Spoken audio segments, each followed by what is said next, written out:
Hey guys, thank you for tuning in to the Vinyl Casket. I am your host, the one, the only, the lamest, Nick. Thank you for tuning in on a beautiful Thursday. One day after the releases, I actually got almost all the books that I picked up yesterday read. So, let's... Yo, my boy Zolfer just followed me. Thanks, bro. Check out, I don't know if I can put any links right now, but great music producer, one of my good friends from growing up. Okay, so we're going to start. So if you don't know, this is my channel, my expression of creativity through production.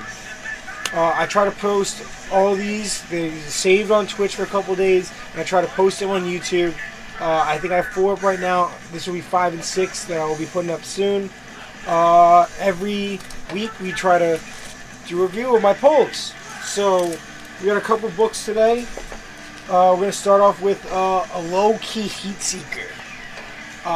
This is Bill and Ted Are Doomed by Dark Horse Comics. So last week I picked up a Dark Horse book, the Alien original. Is it manuscript? I don't even have it over here. But it was an Aliens adaptation. I can't do it. But it was an Alien book, and I was really, I enjoyed it. And then on Tuesday, I saw that this was coming out, and I hadn't seen it, and I was like, okay, I hope my LCS has it. Like, I hope they have it because it's not on my pull list, and I was going to email them about, a Bill and Ted book. But it was there on the shelf, so I grabbed it. Hilarious. The artwork really reminds me kind of like Archie feels, but like the writing, the dialogue, everything fits the setting of the movies. I'm really excited for the new movie that's coming out. Back. Like, there's no ad, it's just them, this I'm pretty sure is the variant cover. I don't think this is the original cover, because when you look it up online, there's a different cover, but this is the cover I wanted, and it was there. So, I'm really excited. Really weird book, it's just, a continuation of in between the movies, and about how the band's been falling off, and how they need to make money, and basically just ends with, this cool full page that they're going to have more. So I'm really excited about that. That was a surprise that I wasn't expecting.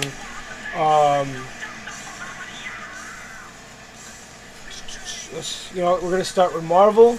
Same as last week. 3 X books. If you don't know, I really only collect the X books from Marvel. All really good. In the last couple months, since comics came back, I haven't really been digging X-Men as much as I was before. I was obsessed before. I wish I was streaming before the pandemic happened, because all you would have heard is me talk about how great this is, and how what was the 2 swords? It was House of 10 and Powers of 10. How great they were, and how they restarted the X-Men universe, and blah blah blah. But then it was just I like it, and I like the characters, but I really don't like what they're doing with them. Let's start off with issue 12 of Marauders. Okay, so last issue of Marauders, Kitty Pryde was resurrected, and I thought it was cool. I thought, okay, she's actually back. I thought they just killed her off, whatever. They did a funeral, and then they brought her back at the end. She's pissed. And obviously, you would think it's cliche to end the book with the cover, but they did, and I kind of enjoyed it. Let's pull this out. Last week I didn't show any art from any Marvel books because I kind of don't like the art. Cover art, fantastic. I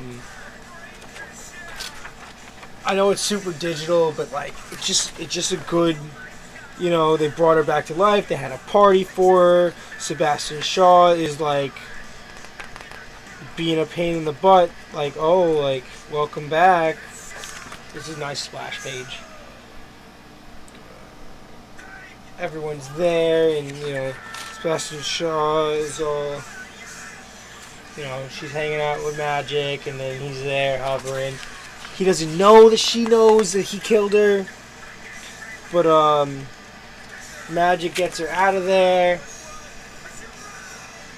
and she goes to another tattoo parlor and gets another knuckle tattoo, even because she was resurrected.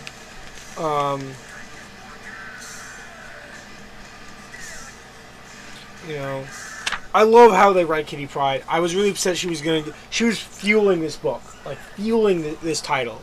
And the last couple issues without her, like, yeah, the mystery, whatever, but like it kind of missed it. And like this new, I'm saying Kitty Pryde, but she goes by Kate Pryde now. Like, come on, that's it. I know it's not exactly the cover, but that's sick. Like, the dialogue was good, the art was good, the story was short and sweet, you know, no A's and B's, just a straight up, let's see how we're doing, just a straight up,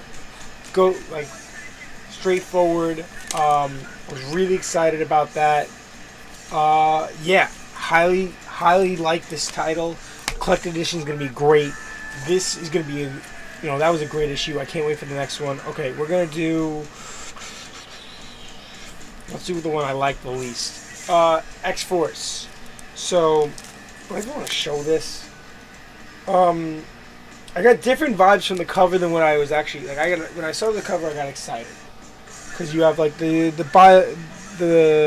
biological weapon army with the X's on them, and you think, oh, okay, like, this is going to be cool. But then it's all about, like, Colossus' like, relative, and how he stole the sword in the last one, and he's got Quentin, and then the Beast is a total pain in the ass in this.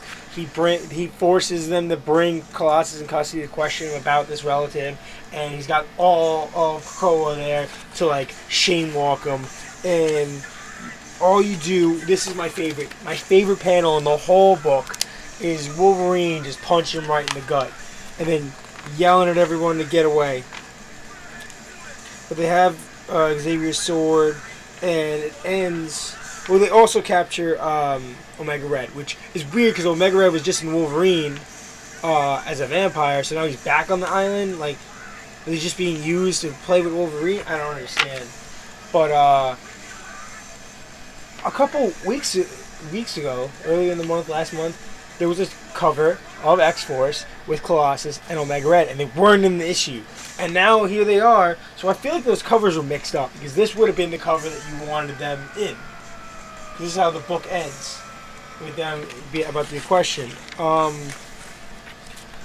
know they're leading into X of Swords. Story was just kind of boring. Nothing crazy. The art was okay. Nothing pops really crazy. Standard digital, flat, like nice and smooth. And that was issue 12, by the way. I don't think I said issue 12.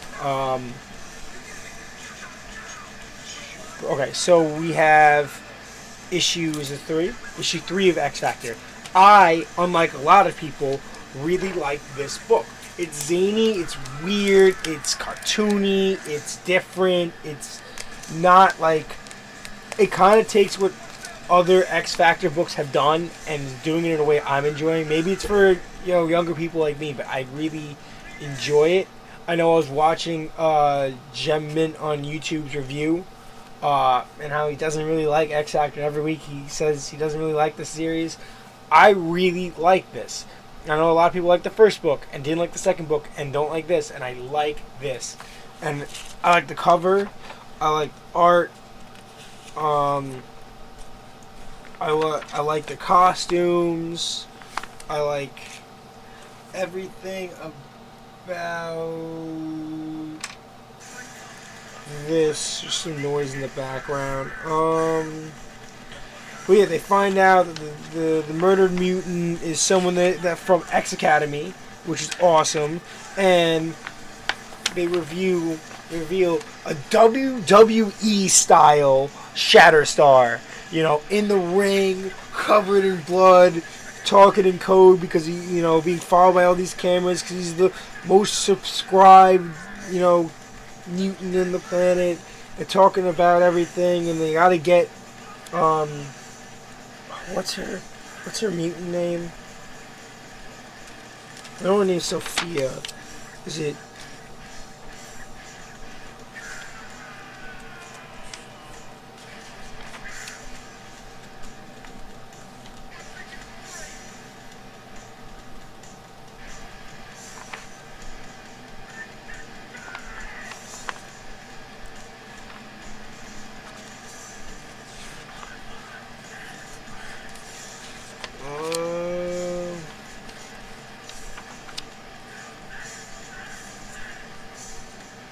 Wind Dancer. Okay, that's her name. I knew her name.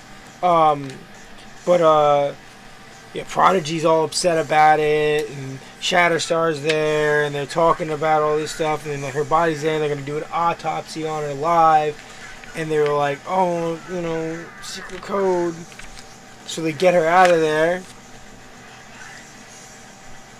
I really do like that all the books have this same style of like headers and footers and stuff, and like side pages with all the like this extra text and information. I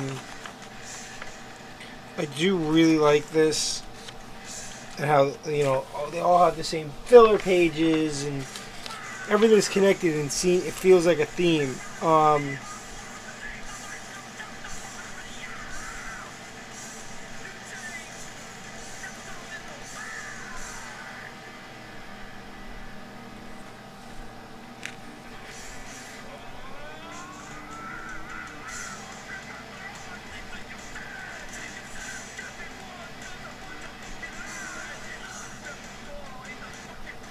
Yeah, yeah, and it's a weird last page. It's a very weird, like, I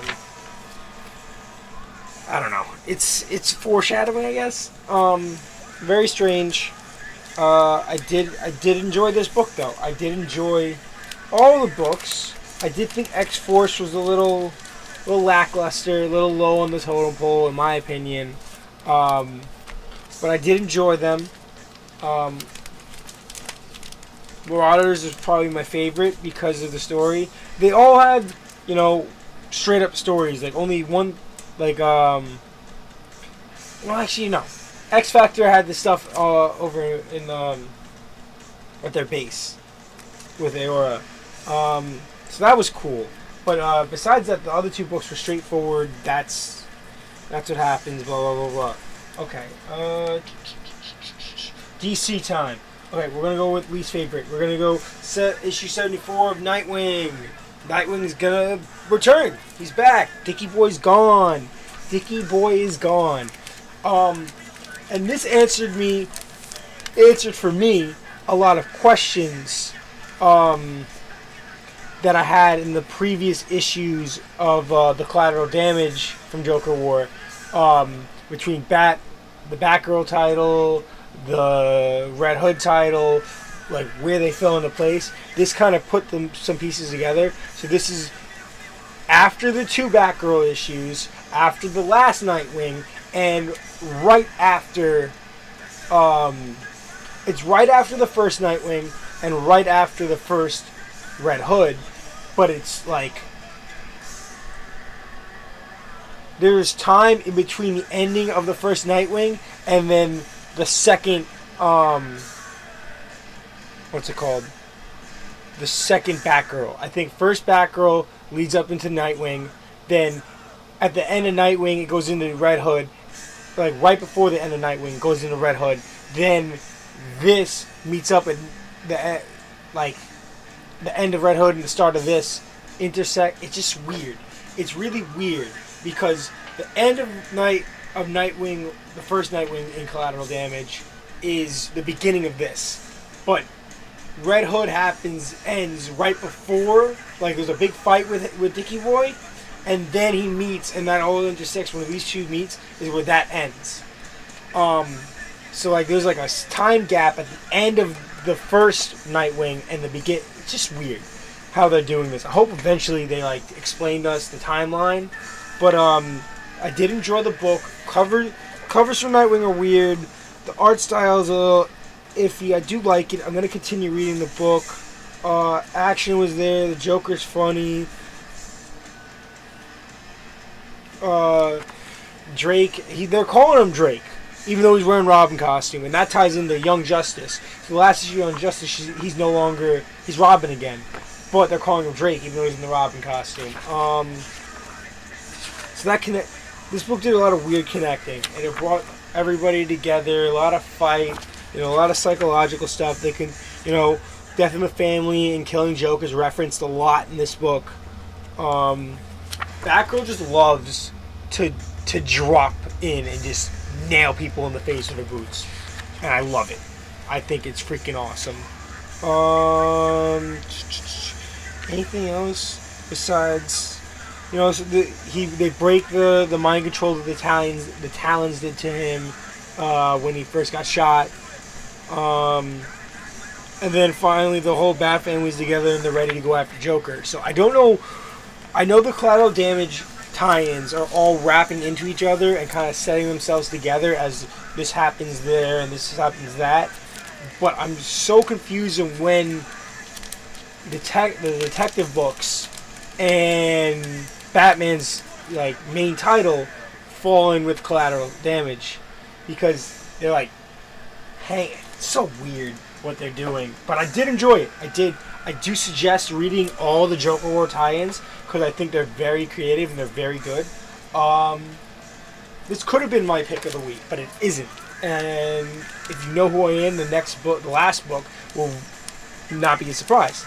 But this is issue 1. It's a one-off of Death Metal Trinity Crisis. So yes, it references 3 different crises. It references Crisis on Infinite Earths, Infinite Crisis, and Final Crisis, all at the same time. It's a thick book. I don't know if you can tell, but it's a thick boy.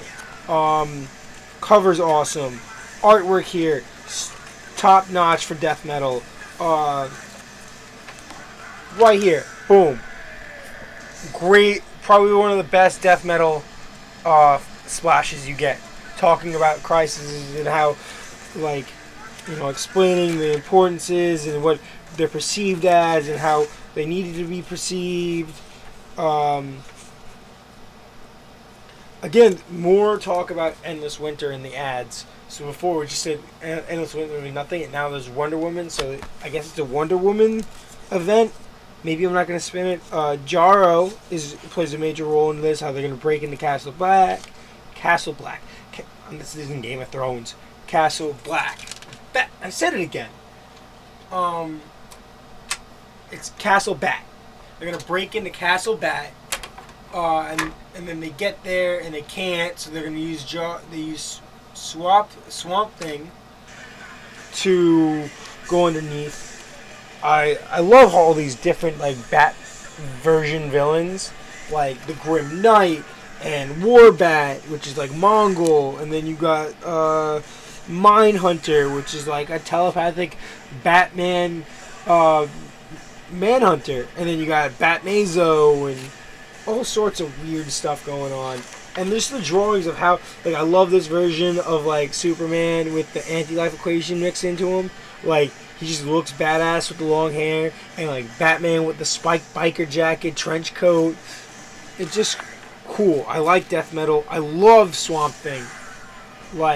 The way they're writing Swamp Thing in this and Deceased is great. I feel like he's an underrated character. He bears in the tunnel, really great paneling, really great art. I really like the dialogue. I can't say enough about this book. Who is it? Snyder, Manapul, and Herring. Artwork's great. So you get... so they also reference that at this exact moment of when they get into the Crisis Worlds is when Speed Metal is happening. So that's happening at the exact same time. So when that one shot comes out, it's happening in the exact same time period as this. There was a... It worked. It's there.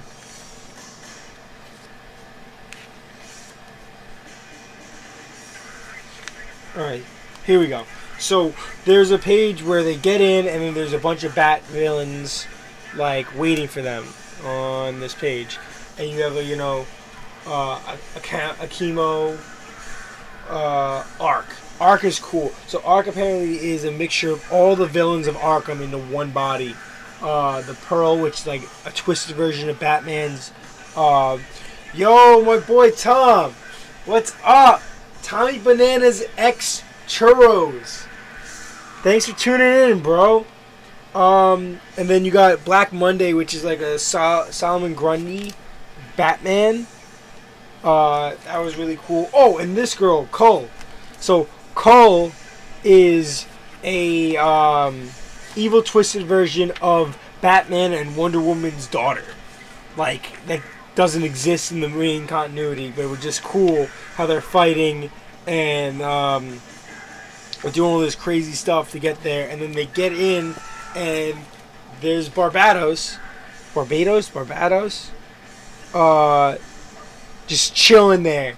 If you don't know, he's from like the original Metal series, and then they finally get into the 3 Crisis Worlds where to feed Perpetua, they have the Batman Who Laughs has set up a way to feed herself, but the Batman Who Laughs has figured out a way to feed Perpetua by having 3 evil worlds in the dark multiverse constantly replaying the crises so that she can feed off the crisis energy, and they have to go back to these worlds and fight them, but he don't realize that Batman Who Laughs has already twisted the worlds to take him on.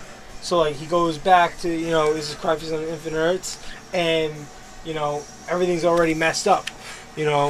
Nothing's as it seems. Like, everything's a twisted reality, and they don't know how to fight and defeat these. And then at the end, you get teased with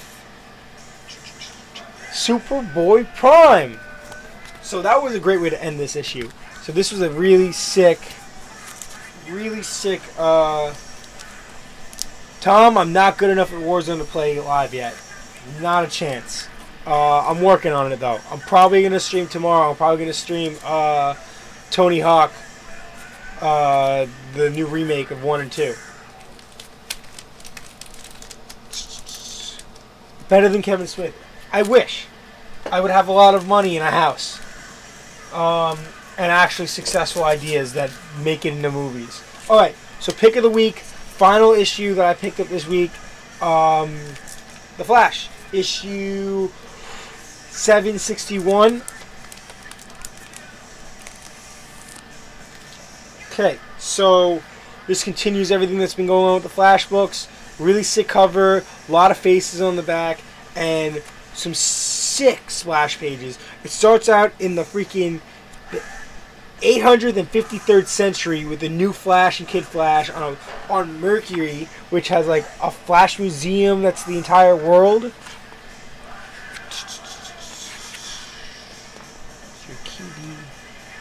Don't know what that means. Okay, so this huge splash page of just all the Flash family fighting all the villains, and there's only one evil speedster there. It's just cool. All the dialogue of them teasing the Reverse Flash and running around, and you got Max Mercury who in the middle is like, Impulse, get my back. I'm gonna, meditate and figure this out.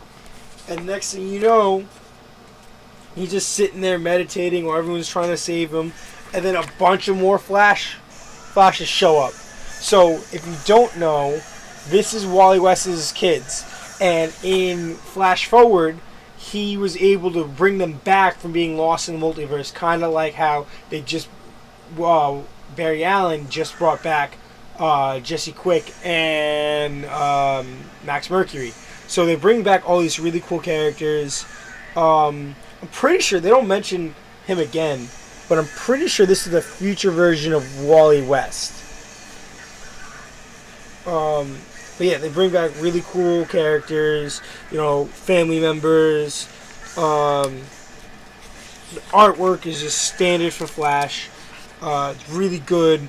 It's cartoony. It's gritty. It's realistic, and the humor is there because the dialogue is so raw and really good. It really ties in the personality of the characters, and you really get to learn how a lot of things that have gone wrong in past Flash titles and Flash events have all been Reverse Flash's fault, and how he's gone through. Make sure that I do that so it doesn't turn off on me. I'm getting around that point. Yes. So you get to that point where like all these things have been his fault. How he has this ability to whisper at a certain frequency that can influence and change how you feel and how you think. And he's been corrupting things this entire time. And that you find out at the end of this panel that he was the reason for all the stuff that went wrong in Heroes in Crisis. That he convinced Wally that no one would believe him that it was an accident and he killed these people when his powers went out of control because he couldn't control his powers since he came back. And when Barry realizes that all those things are his fault, he goes crazy. And he follows him into the future because he's gonna go see. Oh, everything changed because there was I'm pretty sure. Yeah, a blue light strikes down from Wally to stop him, and it was just really intense. Like, he's like, Wally's there, and then you get Eobard Thawne freaking out, like, what? I need to know everything changed. I need to know what changed. I really wish they would have incorporated Kid Flash's humor about, like, where are all these relatives coming from? I'm related to all these people, like in the last book. That was really funny. I'm really excited for Speed Metal because of Kid Flash wearing the Mercury suit. What do we get? What do we got? Impulse doing those stuff. So all these Kid Flashes come together to change, because all the heroes are here from different points in the past and all have different frequencies that they're vibrating at, so they're going to change the vibration to send them back as if they never came here. But they don't realize that when they did that Flash and Reverse Flash were going into the future, and apparently, like, you know, only one of them is going to survive. I really love this. It's going to Finish Line, part 3, I think. Really excited for how this book is going. I know this run is almost over. Who is it? Williamson. I know he's probably getting off of the run soon, and I hope he wouldn't, because I really like what he did. Like, he's done a really great job. And whoever's doing, is it Porter doing the art? I know Hi-Fi is like a system that colorizes everything, but Porter's artwork is really good. The cover work on this is really good. I don't know, I don't see the signature who did the cover, but no, it was everything here has been really good in this run since I hopped on at issue 750. That's when I hopped on right after the end of Flash Forward. I hopped on, and I've enjoyed every second of it. I really suggest, even if you're not really into comics, that right now there is a lot of cool stuff going on in Marvel with X-Men stuff, and I know the Empire stuff is cool. I haven't gotten into it. Not my cup of tea. But if you enjoy the show, you're gonna definitely enjoy the book. I'd go back. You know, you can read some trade paperbacks. Are always good. I read Flash War a couple months ago. It was really good. You know, go back to the start of Rebirth. Of a current Rebirth, DC Rebirth. It'll give you... Oh, nope, not that. It'll give you everything that you really need to know what's going on. Wally West is back. There's Wallace West, who is like his adopted brother or cousin or something. That's the current Kid Flash. There's a bunch of different Flashes. People were coming back from the past that were forgotten. Like, they were trapped in the Speed Force, because, like, when the world was rewritten through all these crises, everyone got forgotten, but the Speed Force saved them because they were connected to the Speed Force, so he's able to pull these people back through the Speed Force. It's really cool. I really highly suggest Flash. Batman also I highly suggest if you want a monthly series. But if you just want a storyline, Death Metal. The Death Metal books are doing great. They're really good stories. You don't really need to read metal. I just suggest read like there's three. Is there 3 Death Metals out right now? And there's like I think 3 one-offs. Actually, no, I'm missing a one-off still. I'm missing Guide. But there's a bunch of one-offs. There's more coming out this month. There's a bunch coming out this month, actually. I highly suggest that and Deceased. Deceased is also a really good title. The 2 books I picked up this week that I did not read yet because they're older. They came out like previously. I missed them. I talked about 2 of them last week.